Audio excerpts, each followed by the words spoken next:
Very much, Mr. Chairman. Uh, Mr. Chairman, today's hearing, as you said, covers two items. The first I'll discuss is H.Res 275, a resolution condemning the horrific shootings in Atlanta in March and reaffirming the House of Representatives' commitment to combating hate, bigotry, and violence against the Asian American and Pacific Islander community. Certainly, these are sentiments that all members share. All members condemn such violence, and all members condemn hate against Asian Americans and Pacific Islanders. I understand that the Republicans on the Oversight Committee have identified areas in this legislation that cause some concern, and I'm interested to hear their thoughts during today's proceedings. I am disappointed that this resolution did not receive committee consideration, even though the Oversight Committee held a markup of many other pieces of legislation just last week. When we circumvent the committee process, all too often the result is a more partisan product than is needed and a missed opportunity for the House of Representatives to speak with a unified voice. Frankly, I do not see any reason why any concerns that the members may have over provisions of this resolution could not have been addressed, as certainly there was an opportunity even this past week to do so. This bill could then be put on the suspension calendar rather than coming to the Rules Committee. Our second item is the one that will be familiar to all members, H.R. 1629, the Fairness and Orphan Drug Exclusivity Act, which originally came to the floor last week, but failed to meet the two-thirds majority required to pass on suspension. I expect that when this bill comes up for a vote this week, it will pass overwhelmingly, as it should.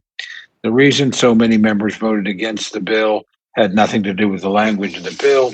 Instead, it had everything to do with how the majority has chosen to run the institution for the last year. Unfortunately, the decisions made by the majority at the beginning of the COVID pandemic continue to haunt us. Last spring, I warned that the decision to allow proxy voting and allow for remote committee hearings would inevitably lead to consequences in how the institution operates. Conflicts between members that have emerged in the new Congress are undoubtedly exacerbated by decisions made to shut down the institution and work in a remote capacity for a full year. Sadly, it's much easier to yell at a colleague through a screen than to do it in person. This week marks 1 year since the Democratic majority instituted martial law, which has given the majority the right to bring up any piece of legislation at any time with only an hour notice. I grant you that this made sense when it was initially instituted.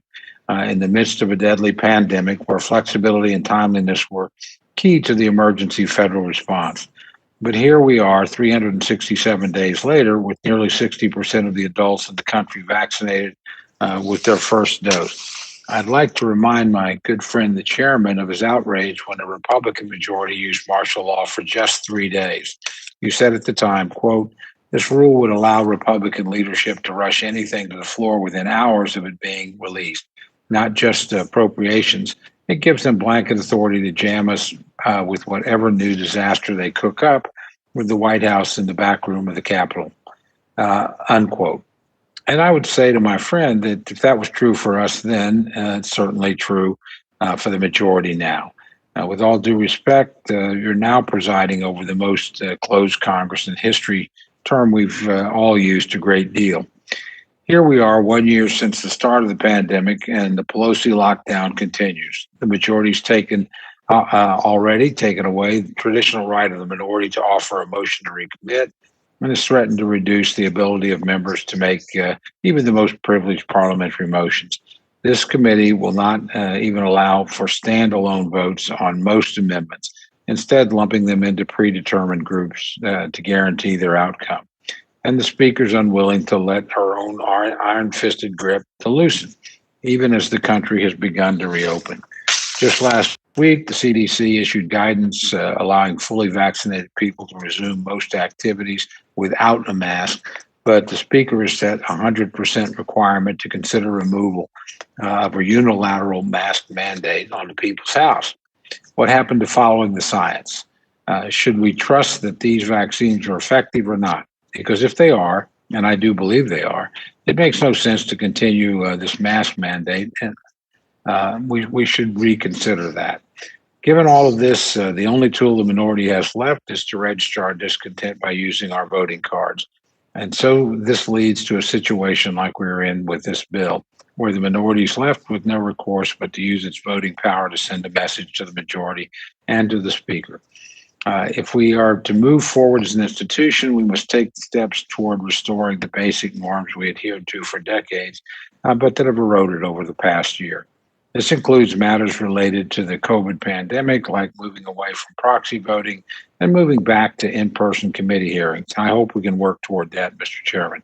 But it also means ensuring that members continue to work with each other as they have before. At the end of the day, we're all blessed to be chosen delegates whom our constituents have entrusted to represent them in Congress. So long as any member is doing what they think best represents their district, we should continue to embrace them. Above all, we should continue to work together to make laws that will improve the lives of Americans. H.R. 1629 is one such bill, and I look forward to its quick passage. I'm hopeful we'll soon find ways to work together as we once did. With that, Mr. Speaker, well, it wouldn't bother me, but Mr. Chairman, I know it might bother you. I know you're too modest to accept the promotion, but some days I think you deserve it. But anyway, with that, Mr. Chairman, I yield back. Yeah, well, thank you. I just want to